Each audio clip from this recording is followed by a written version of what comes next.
Hello, hello. Welcome on into another episode of the Whiskey Crusaders. I'm Will. Not Matt. On today's episode, we're talking yet again about Compass Box. Can't understand why. It's not like we ever like any of their product. This is the No Name number 2. Don't you forget to hit that like and subscribe button. Click that notification bell. Matt, tell me more. Tell me more. I remember doing.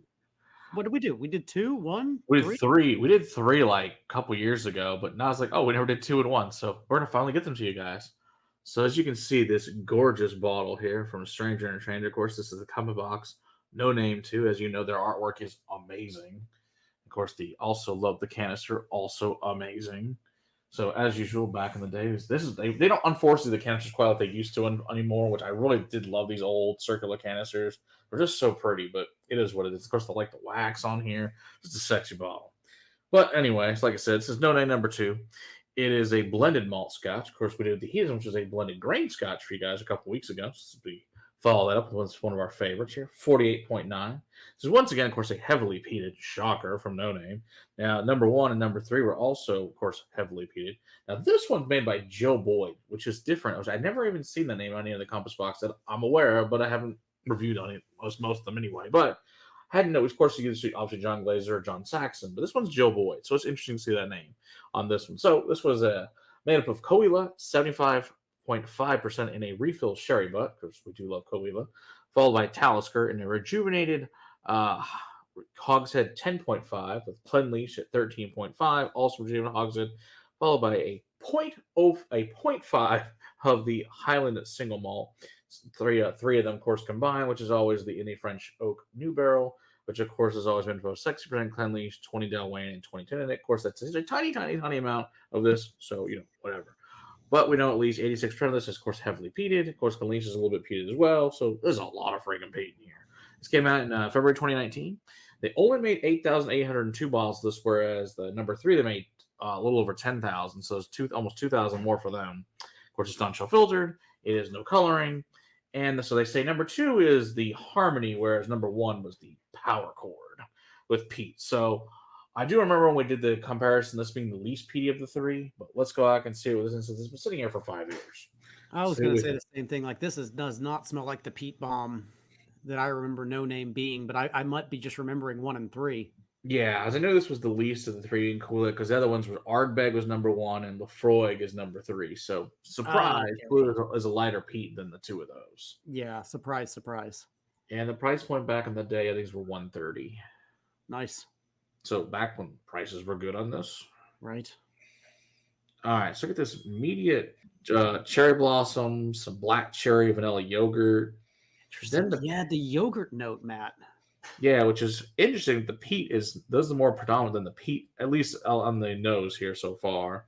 Smoke, lightly salted, like a lightly salted potato chip. Just super interesting. And then to me, the peat is all medicinal. It's all the iodine. It's all the hospital. It's all the burnt plastic. It's none of the savory, meaty tones. No. Yeah, it's got this like fresh baked like raspberry kolache, like a buttered biscuit, some gas mineral water with a burnt bottom. Yeah, with a burnt bottom for sure.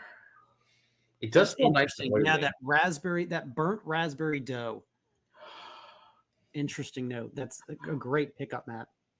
Oh, but really, what's really interesting is like, okay, so you have like water running over stones at the bottom, like small waterfall. It's just that smell that comes off of it at the bottom.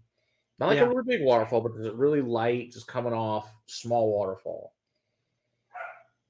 And then a cream puff and a dog barking. It's very interesting. It's not ridiculously complex, but it's also got a lot more going on than just a typical like $30, $40 whiskey would. Oh no, this smells very nice. Like I said, I know you have to go back and watch the number 3 because that was a great episode.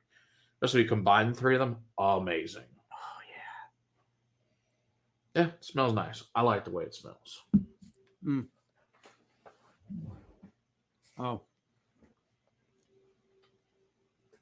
I like the palate way more than I like the nose. Oh, there's way more peat on the palate. Yeah, I was not smelling that layer of No, dense smoke that's also super trapped billowing. inside of there too. Ooh, that's got a lot of smoke, a lot of ash, billowing Chimney. campfire. It's like a Ooh, trying to clean a chimney. yeah, it It's like really just is. sooty, smoky. Super creosote, lemon limes in there, black pepper, tons of sand, pretty angry ocean. Some nice, and there's some nice, really nice raspberry and strawberry in there with that flaky pastry again. A little bit of butter and that same thing, that mineral water. That's super interesting. I don't remember mineral water on the other ones, but it's super interesting though. It reminds me a lot of like stuff in the Czech Republic with their mineral waters over there. So a little bit of water opens up some of those fruitier notes on the nose, the raspberry, the cranberry, but the smoke is still just completely hidden. Oh, pretty damn nice palate on its own. Hmm. I like that. I really like that raspberry and strawberry. That's just a really nice fruity. It's a very. I remember being really number two being really fruity. So that would make sense. That yeah, I know we're getting notes to this. Is a very Yeah, fruity peated Scotch. yeah, Oh, almost like a Cabernet finish or a Pinot Noir finish, where you just have those yeah, bright berries just kind of playing in the mix. you know what? It's that, and you kind of find some like that fruity, that fruit stripe gum, like those two combined with that wine finish. Yeah, Yeah, that's lovely. got this fruit snack thing going on to it too. Like when you smell the tin of the fruit snack little package, reminds me of that too. Those little Mott's packages.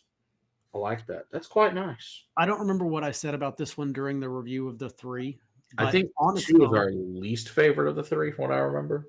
I can get that, but on its own, this is absolutely Quite lovely. nice. It's Yeah. if I'm not comparing it to something else, if they're just giving Yeah. this to me to sip on, Great oh whiskey. come on, like hell yes. Yeah, and it's unique and different, which I do like that it's different. It's not just punch you in the. I mean, yes, it's a lot of peat, but it's not. But you don't get in peat a lot of times is those berry notes. You usually will get more citrus and things like that, and peaches and apricots and pears, not berries. And I really dig that. That's just a really fun.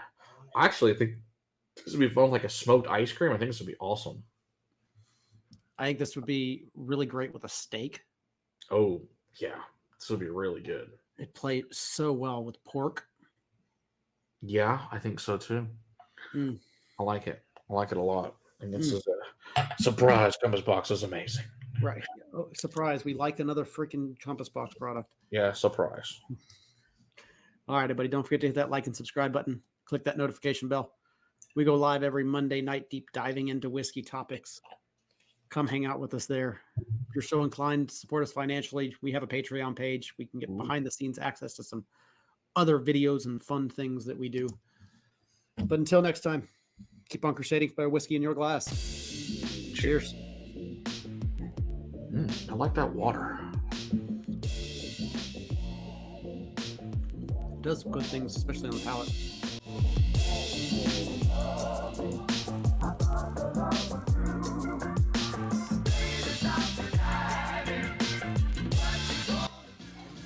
Ooh, now that palate gets all that stone. I was talking about the waterfall. It's with the water.